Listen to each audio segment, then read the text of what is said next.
bonsoir à tous. Ce soir, on m'a demandé de vous parler de la relation qui pourrait exister entre les politiques environnementales et l'innovation. L'innovation en général et l'innovation environnementale en particulier. En 1987, Madame Gloire-Lène Brandtland avait édité un ouvrage qui s'appelle Notre avenir à tous, qui était la déclaration de naissance du concept de développement durable, avait mis le point sur un certain nombre d'éléments marquants d'un projet de société planétaire, qui est le développement durable, un développement alternatif, qui consiste tout simplement à trouver une certaine éthique intergénérationnelle pour permettre aux générations futures de pouvoir accéder à la même capacité de développement qu'on a nous aujourd'hui, la génération présente. Cela passe par un certain nombre d'outils, d'instruments politiques négociés avec la participation de la population, sur lesquels il y a eu déjà des avancées, des accords, des négociations internationales assez importantes, assez poussées. Et les choses continuent en fait à se construire. Et parmi les éléments sur lesquels les négociations continuent, c'est la construction des politiques environnementales à l'échelle locale, nationale et internationale. Les politiques environnementales issues d'une réflexion dans la littérature économique assez ancienne, remontant au début du XXe siècle, a été toujours animée par l'idée de faire supporter aux agents économiques, producteurs, consommateurs, le coût social de leur acte de consommation ou de production. C'est un peu la philosophie qui a constitué la plupart des instruments de la politique environnementale, que ce soit la fiscalité environnementale, que ce soit les subventions, les droits à polluer, en fait, les solutions par le marché, ou tout autre instrument. Sauf qu'on a bien marqué le fait que l'incidence qui pourrait avoir ces politiques environnementales sur l'innovation n'a pas été approfondie, n'a pas été traitée à juste titre. Sachant que réduire notre empreinte écologique, certes c'est un passage incontournable, on peut le faire par un ralentissement de l'activité économique, mais ralentir l'activité économique, serait-il socialement acceptable? Une grande question, un débat de société. Faut-il continuer à produire de la richesse, mais le produire autrement? Et pour le faire, il faudrait innover. Innover à la fois dans les procédés de production, dans les produits, innover aussi dans l'organisation, dans les systèmes de production, un certain nombre d'innovations sur lesquelles le développement durable, en tout cas, attache beaucoup d'importance. Dans cet exposé que je vous propose cet après-midi, je vais faire un petit point introductif sur la notion d'innovation, la notion d'environnement, et un peu vous montrer comment ça a été conçu, en tout cas dans le mode de pensée des économistes, sous forme de défaillance de marché.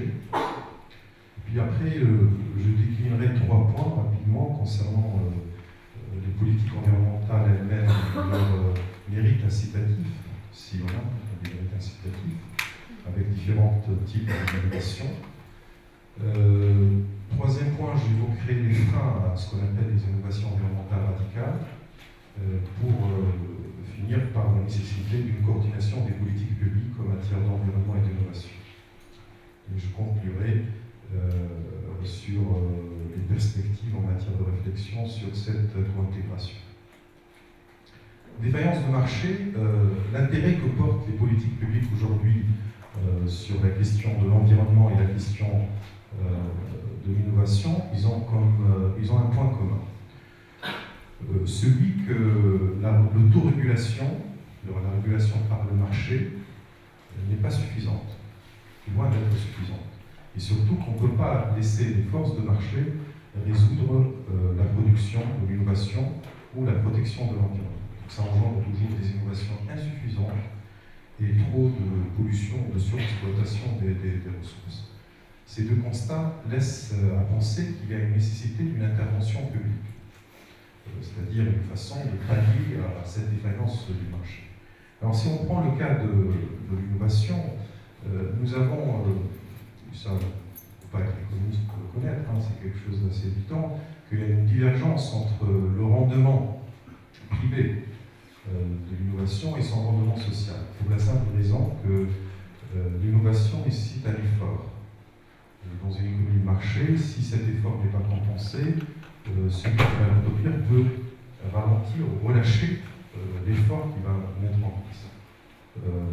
Dans un monde idéal où les propriétés intellectuelles sont protégées et qui peuvent avoir le statut de n'importe quel bien économique qu'on pourrait échanger sur le marché, ça pourrait être effectivement une production régulée par les lois de l'offre et la demande, son client. Sauf que pour le cas de l'innovation, s'il n'y a pas de protection, s'il n'y a pas de politique publique, s'il n'y a pas de brevet, s'il n'y a pas de droit d'auteur, donc l'effort en matière d'innovation peut échapper à son producteur. Donc son producteur n'est pas incité à le faire. Ajoutez à cela qu'en matière d'innovation, on assiste à beaucoup d'incertitudes, parce que lorsqu'on innove au niveau de l'entreprise, on met en place de nouveaux procédés, de nouveaux produits, c'est pour pouvoir avoir un retour sur investissement à terme. Alors si on est en phase d'incertitude sur d'abord l'acceptabilité sociale de ce produit, sa demande par les consommateurs, etc. Donc ça fait que ces incertitudes pèsent beaucoup sur la décision au démarrage des efforts sur l'innovation. L'innovation aussi étant le produit cumulé des savoirs, et les savoirs ont une caractéristique commune étant d'une externalité, au sens où elle échappe à l'échange marchand, donc externe au marché, c'est un effet externe au marché, donc il fait que sa production ne peut pas être assurée par les agents économiques d'une manière libre et indépendante. L'innovation aussi pourrait être le produit d'un apprentissage, de l'expérience, ce qu'on appelle des externalités d'utilisation. Les Anglais appellent ça le learning by doing, c'est-à-dire on apprend tout en travaillant, donc ça engendre en fait un savoir cumulé, une expérience qui permet d'améliorer un système d'organisation, un procédé ou une technique quelconque. Tous ces éléments, ces caractéristiques, laissent à dire aujourd'hui que l'innovation ne peut pas être le produit d'un marché auto-régulé. Donc il y a un échec de la gestion marchande. Un échec de la gestion marchande qui vient d'abord de son statut souvent de bien public. Alors il peut être un bien public sujet d'une exclusion, des brevets, etc. Mais l'absence de protection sur l'idée, sur le procédé, fait qu'il échappe complètement à la gestion par le marché. D'où une nécessité d'intervention publique. Alors, parallèlement à ça, pour la question de l'environnement, l'excès de pollution, la surexploitation des ressources, sont régis par les deux mécanismes pareils. Donc on a une absence de véritable droit de propriété, souvent sur les ressources naturelles et des écosystèmes d'une manière générale, qui font de l'environnement un bien éminemment public. Dans les biens publics, je distingue évidemment les biens qui font l'objet d'une rivalité ou d'une possibilité d'exclusion, comme par exemple les biens dits des biens de club, où il y a une possibilité d'exclusion d'usage, ou les biens qui peuvent être rivaux, qui appellent les biens communs. Et par contre, sur les biens communs, il n'y a aucune possibilité d'exclusion, comme par exemple la pêche en haute mer, par exemple. Il peut y avoir une surexploitation de la ressource avec aucune possibilité d'exclusion, que ce soit par le prix, ou par un péage, ou par un obstacle technique. Et puis aussi, les effets de pollution échappent souvent au marché et donc ils donnent un effet négatif de celui qui produit sur différentes victimes. Et donc ce qu'on signifie ici par le terme externalité négative. Donc on est dans le même cas de figure, échec de la gestion marchande et nécessité de l'intervention des pouvoirs publics. Pour le cas de l'innovation, pour le cas de la dégradation environnementale, nous sommes en face d'un problème de biens non marchands. Il ne peut pas être produit librement par les mécanismes du marché. Donc l'intervention des pouvoirs publics, des politiques publiques, est nécessaire. Alors évidemment, lorsqu'on dit intervention des pouvoirs publics, parce que les pouvoirs publics sont garants de l'intérêt général. Donc dans le sens où l'effet externe au marché, qui qui augmente le bien-être de la société doit être encouragé, doit être soutenu par des politiques publiques, par des instruments incitatifs ou réglementaires ou autres. L'effet externe négatif, comme celui de la pollution, doit être reprimé à travers une taxation ou à travers des réglementations, différents types d'instruments. Donc la politique publique ici, en matière d'environnement et de paysage, a la même caractéristique, mais elle a deux objectifs qui peuvent être opposés. C'est-à-dire, d'une part, on doit encourager l'innovation en protégeant les inventeurs, la recherche et le développement, etc., d'une part, et puis d'autre part, essayer de réduire justement la facture environnementale en matière de pollution et de surexploitation des ressources. Alors, les pouvoirs publics disposent d'une large gamme d'instruments pour remédier aux problèmes de l'environnement. D'abord, il y a les instruments réglementaires très répandus, notamment en France. Ce sont des normes, en fait, les normes sur les produits, les normes sur les procédés, les normes sur les procédures, plusieurs normes techniques. La loi oblige à les respecter, et puis la loi peut mettre aussi des moyens de contrôler leur respect, aussi les pénalités en cas de non-respect.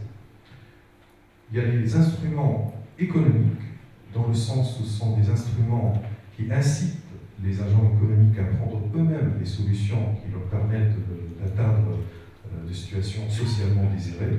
C'est le cas de la fiscalité environnementale, les taxes, ce qu'on appelle l'écotaxe, les subventions, subventionner des activités de réduction des émissions polluantes, ou les permis négociables, c'est-à-dire des droits à polluer qui peuvent être distribués aux entreprises polluantes. Mais l'autorité publique va fixer un maximum de pollution qui correspond à la somme de tous les permis ou les droits à polluer, et que d'une période à l'autre sera amené à réduire ce maximum, donc en rachetant des permis auprès des entreprises qui les détiennent. Mais l'avantage de ce mécanisme, c'est que ça permet que les entreprises entre elles puissent échanger les permis ou les droits à polluer. Ce sont des droits cessibles, quelque part. Donc ça établit un marché. C'est des applications du marché du carbone en Europe depuis 2005, par exemple, où il y a un prix à la tonne du carbone qui concerne le nombre d'entreprises, et qui fait que l'entreprise, finalement, elle va faire le calcul entre sa capacité à innover en matière de dépollution, et surtout le coût qui va engendrer cette dépollution, et le coût ou le prix du marché du carbone d'un permis. Donc si le prix du permis est inférieur au coût de dépollution, sans doute elle va utiliser, rationnellement, elle va utiliser son permis.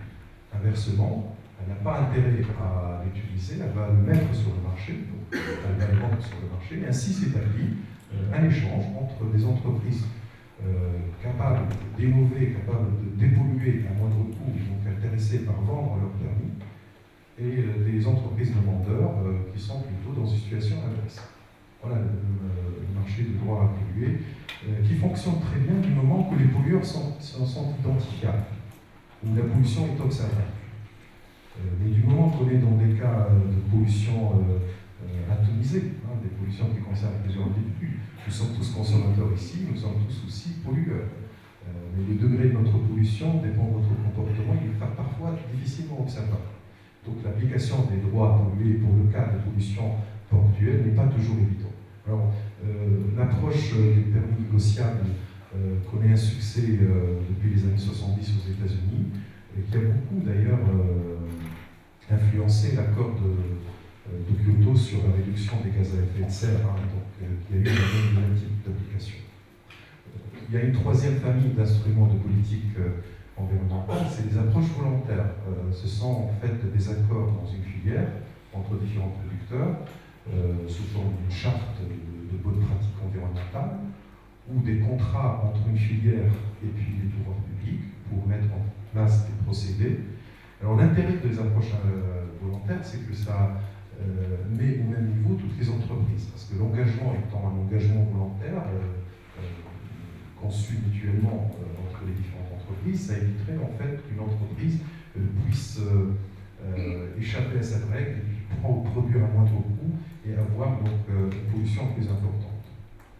Alors ça, par exemple, les approches volontaires ont été appliquées notamment pour l'industrie de l'énergie d'une manière générale, l'installation de un certain nombre de procédés, et qui a donné beaucoup de preuves, des preuves en tout cas d'un bilan très positif, parce que ça a permis à une transition sur 5 ans pour mettre en place des procédés et des investissements assez lourds et assez coûteux.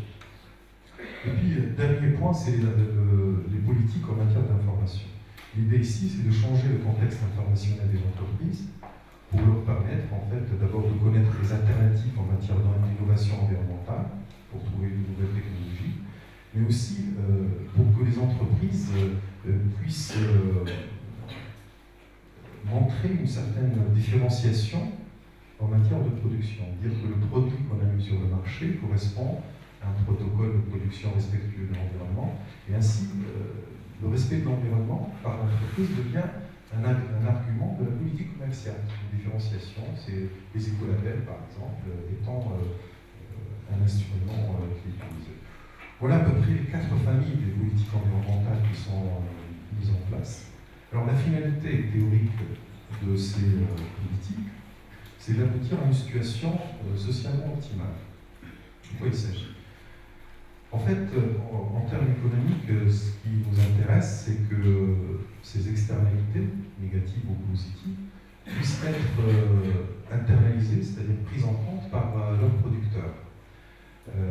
Alors, si on ne fait rien, et si on est devant une situation où l'environnement est un bien public qui appartient à personne, et que le pouvoir public ne se contente d'avoir des fonctions régaliennes, pas plus, donc on sera toujours dans une trajectoire de surexploitation de ces ressources, qui est unique pour tout le monde.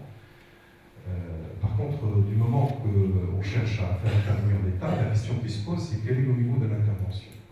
Et en termes d'analyse économique, l'idée, c'est de mettre en balance le coût d'une activité, notamment son coût social, qui tient compte justement de ces externalités, d'une part, et les avantages que procure cette activité en matière de valeur marchande, parce que lorsqu'on produit, il y a des consommateurs qui consomment, donc des avantages sociaux d'autre part. La situation dite d'optimum économique, c'est une situation où l'ensemble des externalités négatives et positives soient internalisées à travers des politiques qu'on mettra en place. Sauf que on sait très bien que dans la réalité, les externalités ne sont pas toujours facilement observables, et comme on parle d'instruments de politique économique, nous ne sommes pas toujours devant des dommages ou des coûts sociaux qui sont marchands, qui sont monétaires, donc c'est très difficile de le faire. Et c'est pour cela d'ailleurs la plupart des politiques environnementales appliquées aujourd'hui à travers la planète, ce sont des politiques de second rang, dans le sens où au lieu de chercher la politique qui obtient la situation où toutes les externalités disparaissent, nous sommes dans une situation plutôt où on cherche à mettre en place un instrument de politique économique qui correspond au moindre coût. C'est-à-dire qui serait, au lieu de parler coût-avantage, on parle de coût-efficacité de l'instrument en question.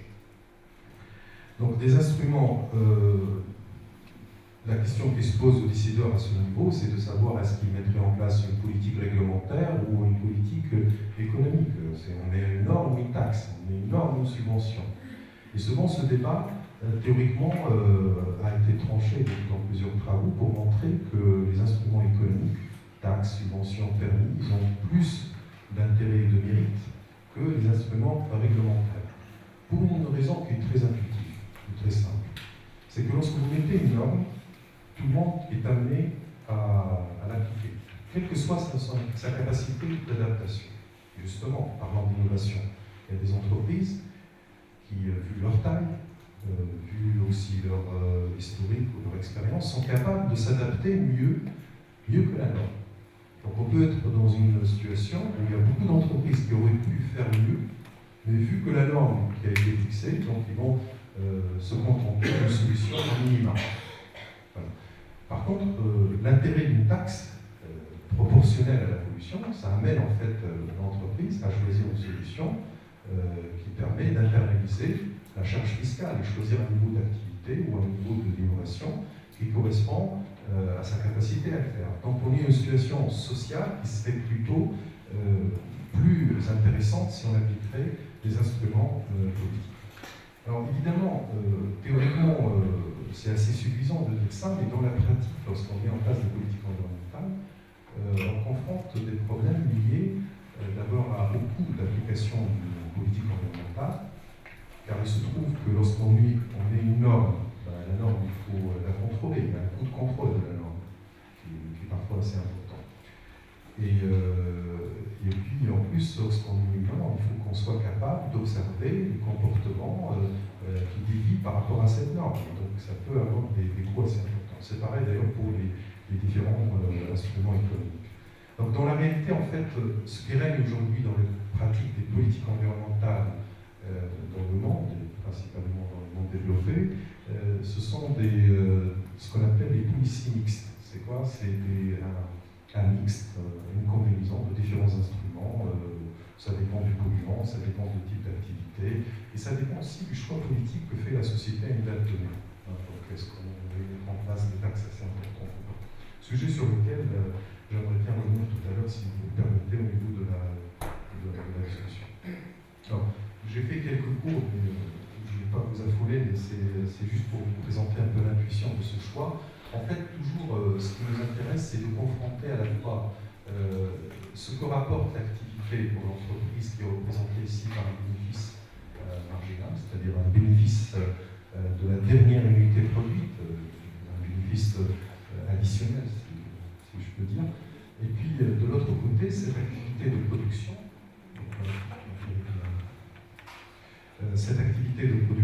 qui est représentée par l'axe horizontal, correspond à différentes quantités de production, et à chaque niveau de bénéfice marginal, correspond à une quantité produite, et à chaque niveau de quantité produite, il correspond à un niveau de pollution.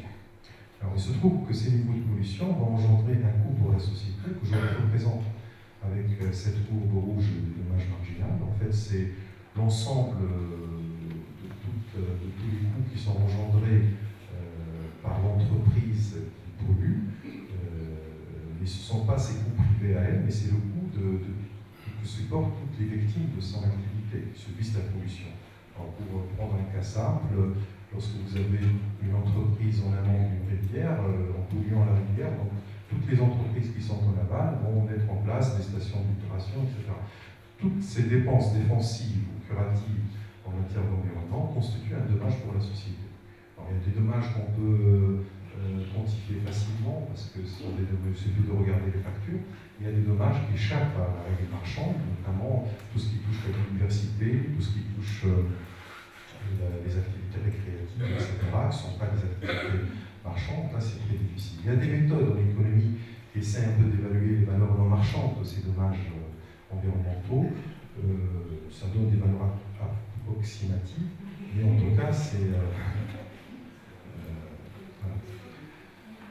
Donc, le choix que fait une entreprise polluante en confrontant le dommage marginal avec le bénéfice marginal, ce serait une situation d'équilibre où, justement, l'entreprise n'a pas intérêt à produire ni moins ni plus que la quantité QE qui correspond à la situation d'équilibre. Donc, l'optimum économique serait l'optimum qui correspond à un niveau de pollution PE, et ce niveau de pollution, qui, comme vous le remarquez, est positif, correspond à la pollution qui serait économiquement acceptable. En termes de politique économique, donc pour mettre en place un instrument qui permet d'atteindre ce niveau-là, on va tout simplement, ou bien on met en place une norme au niveau PE, la norme doit correspondre à ce niveau-là, qui n'est pas toujours évident, ou bien de mettre en place un coût sur la production ou sur la pollution qui correspond à ce niveau-là, donc sous forme d'une taxe environnementale, et qui permet aux agents économiques de choisir d'une manière décentralisée, chacun au niveau de son calcul, un niveau de production qui serait socialement acceptable. Alors, évidemment, ce choix d'un optimum économique, comme je le représente ici au niveau du point P1, correspond à une situation où la relation entre la production et la pollution qui correspond à une forme non linéaire, donc va donner un niveau de pollution qui peut avoir un niveau absolu et puis un niveau relatif au seuil de tolérance, S1. Le seuil de tolérance serait justement le point qui correspond à toute la pollution qui a été assimilé par l'écosystème. Et ce qui nous intéresse ici, c'est la pollution résiduelle, tout ce qui n'a pas été absorbé. Pourquoi? Parce que tout ce qui n'a pas été absorbé participe en fait à fragiliser l'écosystème. Parce que la prochaine période, donc vous allez avoir un niveau de tolérance qui va passer à S2. Et nous aurons donc un dommage social qui va passer de la première courbe de dommage social marginal S1 à un niveau marginal S2, dommage marginal S2, et donc changer le niveau de l'équilibre de l'optimum au niveau de l'économie. L'enseignement attiré de cette présentation, c'est que nous avons une situation où, vu qu'on cale en fait le choix optimal de l'économie, indépendamment de la capacité de l'environnement à assimiler les pollutions résiduelles, ça va nous faire comme une sorte de rattrapage continuel qui ne peut que pour les générations futures engendrer des situations d'un environnement fragilisé. Donc, les générations futures en lèguent un environnement de plus en plus fragile et qui fait augmenter le coût social et donc l'effort à faire individuellement en termes de politique environnementale pour rattraper ce décalage. Alors, il se trouve que la solution que j'ai présentée là, c'est une solution qui consiste tout simplement à regarder la capacité qu'ont les entreprises en fait à s'adapter à la contrainte environnementale par la réduction de la production. Donc on agit justement sur les coûts de production.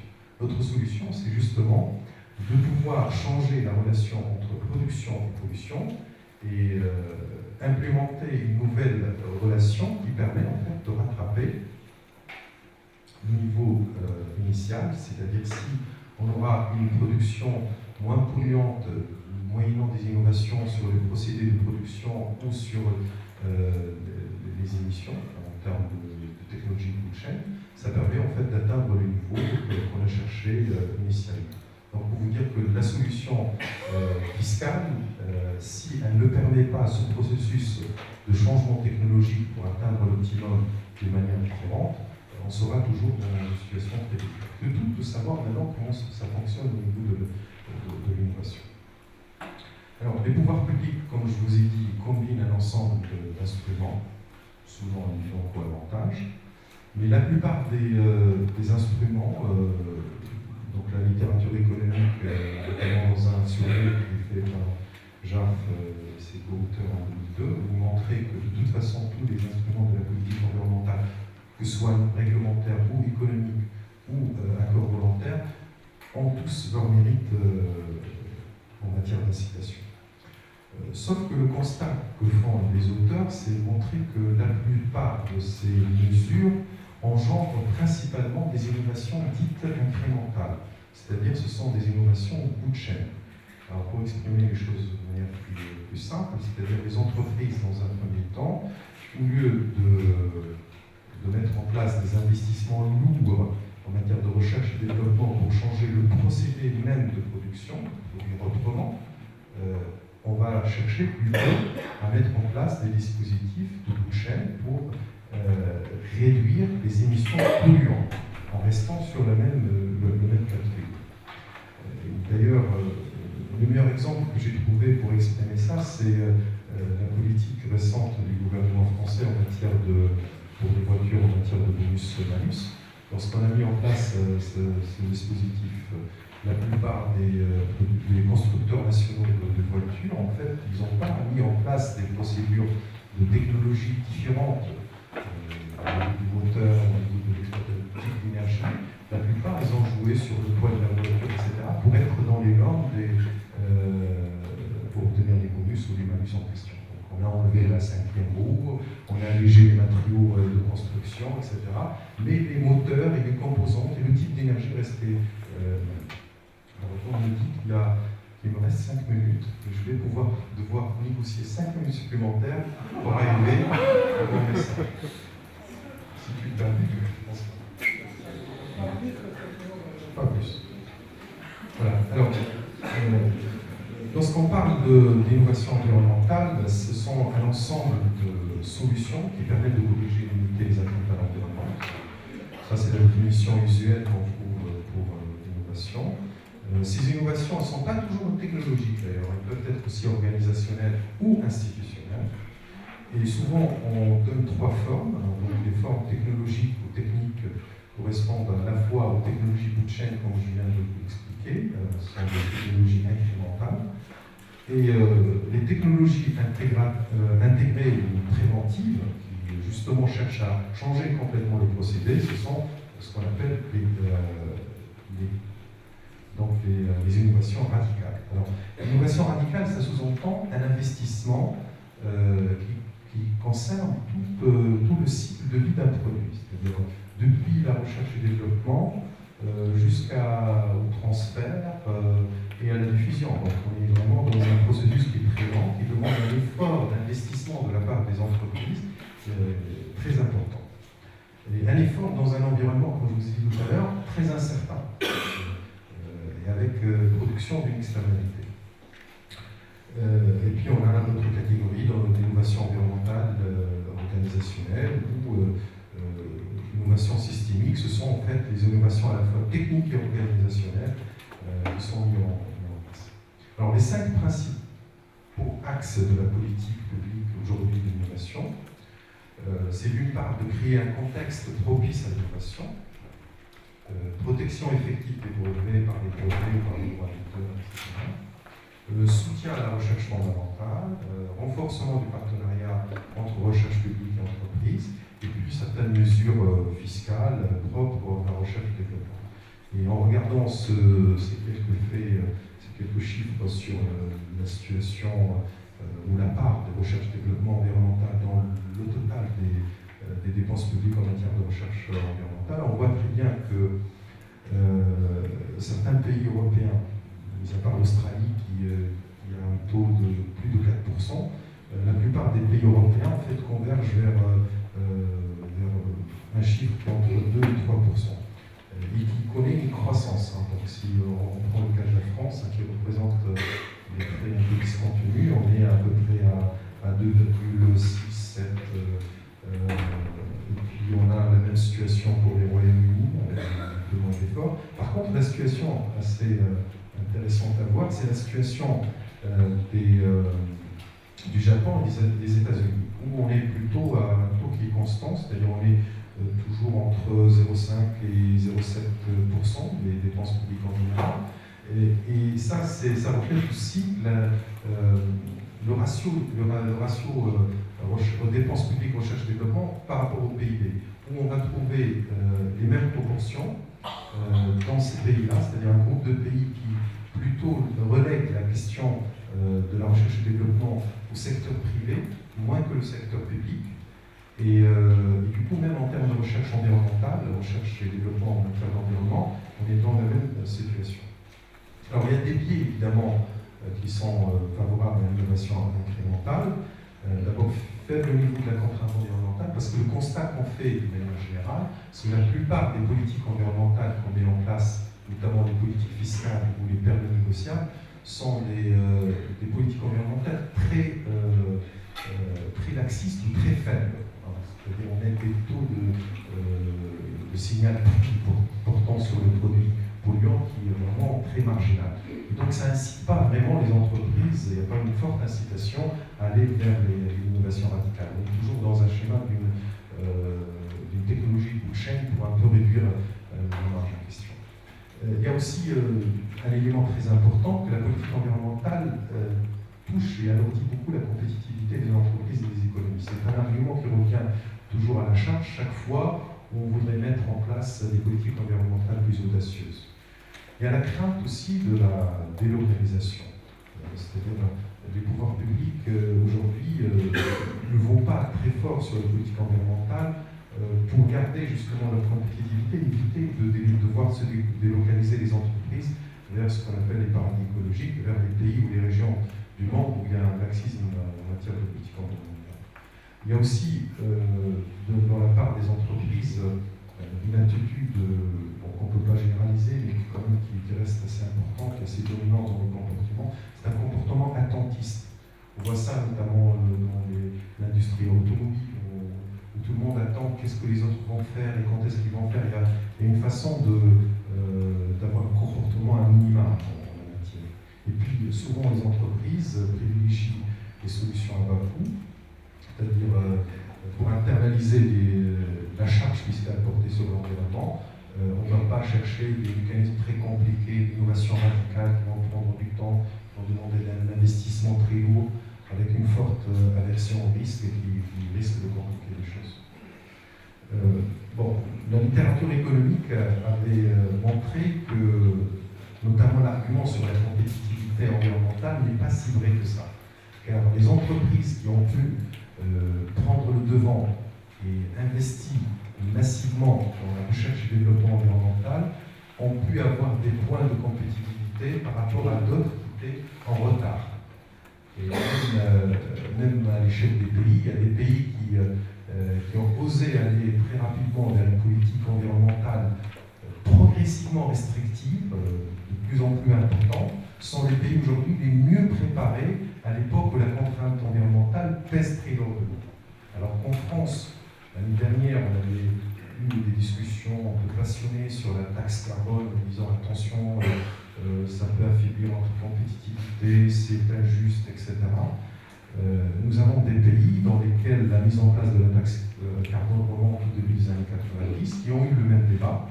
Il y avait un volontarisme politique assez fort. Je pense à la Suède, où le Premier ministre suédois en 1991, il arrive au gouvernement, il dit je vais mettre en place une taxe carbone. Ça serait 27 euros la tonne, enfin, équivalent euro la tonne. On lui a dit attention, l'économie suédoise, on sort de la crise, c'est pas toujours évident, nos entreprises s'en fait. Alors il a sorti un argument et il se trouve que l'histoire lui a donné raison. Il a dit si on la met aujourd'hui, on sera mieux préparé demain.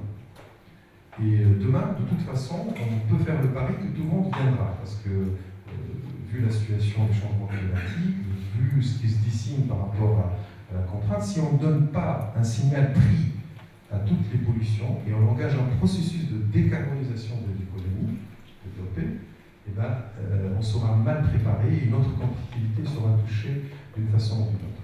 D'ailleurs, les propos que je donne maintenant, ça va en fait aussi dans le sens du rapport Stern sur le coût de l'environnement, qui montrait justement que si on ne fait rien, ça nous coûtera encore plus cher si on le fait demain. Excuse-moi d'être, je vais aller à la conclusion, d'être très bavard là-dessus, parce que c'est un sujet quand même qui... Alors, je conclue par ce schéma pour dire que la question de l'innovation, c'est un processus, comme je vous ai dit, donc il faut bien distinguer l'innovation incrémentale, qui est une innovation de court terme, qui est une innovation de bout de chaîne, et qui ne résout pas vraiment la transition technique et industrielle de nos économies, pour aller vers une innovation plutôt radicale, qui nécessite un effort de recherche fondamentale, de recherche et développement, de recherche appliquée, de transfert, de diffusion, où il faudrait mettre en évidence l'interaction entre, d'une part, le pouvoir public, que leur rôle doit être très important dans le démarrage du processus, parce que, notamment en matière de recherche fondamentale et la production du savoir, des connaissances, au démarrage, et puis ce rôle-là peut, la poussée technologique peut être atténuée, laisser la place à un effort privé de la part des investisseurs qui doit plutôt s'agrandir avec le temps. Donc, l'idée que je défends pour conclure cet exposé, c'est que la politique environnementale à elle seule ne permettrait pas de mettre en place une véritable transition technologique vers une innovation environnementale de type radical. Il faudrait coupler ou co-intégrer la politique environnementale avec une politique d'innovation dans le cadre d'une politique publique d'environnement et d'innovation, et ne pas continuer sur un schéma où la politique de l'innovation n'a rien à voir avec la politique de l'environnement. C'est-à-dire, lorsqu'on met une fiscalité environnementale, il faut la penser aussi par rapport au crédit impôt recherche, par rapport à toutes les subventions publiques données pour booster cet effort collectif d'investissement dans le domaine de l'environnement, et le tout de faire avec les acteurs de la recherche, justement, et les acteurs économiques qui sont porteurs donc, de ces innovations. Je vous remercie. On minute pour formuler les questions qui me paraissent les plus importantes sur sur cet exposé, je crois qu'il y a une approche effectivement plus théorique et qui a permis de mettre en évidence le fait que ce n'était pas d'un côté la régulation de l'environnement et de l'autre côté des politiques publiques d'innovation, mais qu'il fallait essayer de faire converger ces deux processus-là avec quand même une grande question, c'est le fait que du point de vue des entreprises agricoles, compte tenu de leur taille, des entreprises agroalimentaires, où jusqu'ici l'effort d'innovation a été très faible par rapport à des secteurs de grandes entreprises, l'essentiel du processus d'innovation a été financé sur du financement public, c'est tout ce qui était du domaine de l'INRA et des instituts techniques. Et par contre, on voit aussi émerger de façon très volontaire des processus d'innovation qui viennent du terrain, où un certain nombre d'agriculteurs expérimentent, mais avec une vraie difficulté à faire que ce processus d'innovation soit généré autour d'un espace, autour d'un bassin de production, parce qu'en matière d'environnement, c'est quand même au niveau d'un territoire que se joue le processus d'innovation. Deux remarques paradoxales, provocatives, volontairement provocatives. J'observe que tous les 6 mois, il y a un nouveau téléphone portable plus innovant l'un que l'autre. Je n'ai pas en tête une politique d'innovation particulière menée par les pouvoirs publics sur le sujet. À l'inverse, j'observe à l'agriculture, les pouvoirs publics sont très actifs et nous arrachons les cheveux à chaque réunion pour trouver une innovation. Parce que véritablement, pourquoi les pouvoirs publics devraient avoir un rôle si important dans l'agriculture? De manière provocative.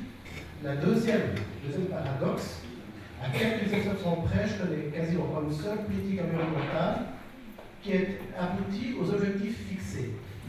Ne serait-ce pas la preuve que tous ces instruments ont échoué? Qu'est-ce qui...